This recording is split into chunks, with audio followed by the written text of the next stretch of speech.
1 Samuel chapter 8. When Samuel grew old, he appointed his sons as Israel's leaders. The name of his firstborn was Joel, and the name of his second was Abijah, and they served at Beersheba. But his sons did not follow his ways. They turned aside after dishonest gain, and accepted bribes and perverted justice. So all the elders of Israel gathered together and came to Samuel at Ramah. They said to him, "You are old, and your sons do not follow your ways. Now appoint a king to lead us, such as all the other nations have." But when they said, "Give us a king to lead us," this displeased Samuel. So he prayed to the Lord, and the Lord told him, "Listen to all that the people are saying to you. It is not you they have rejected, but they have rejected me as their king, as they have done from the day I brought them up out of Egypt until this day, forsaking me and serving other gods, so they are doing to you. Now listen to them, but warn them solemnly, and let them know what the king who will reign over them will claim as his rights." Samuel told all the words of the Lord to the people who were asking him for a king.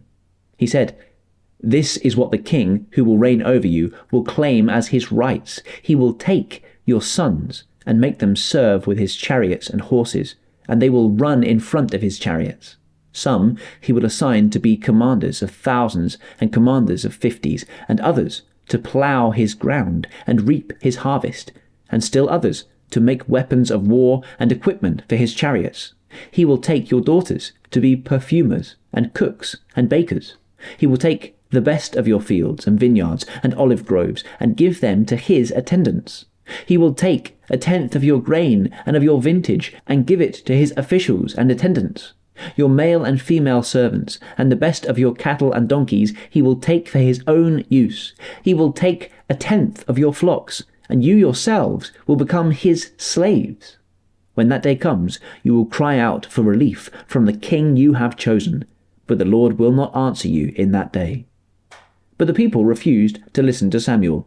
"No," they said, "we want a king over us. Then we shall be like all the other nations, with a king to lead us and to go out before us and fight our battles."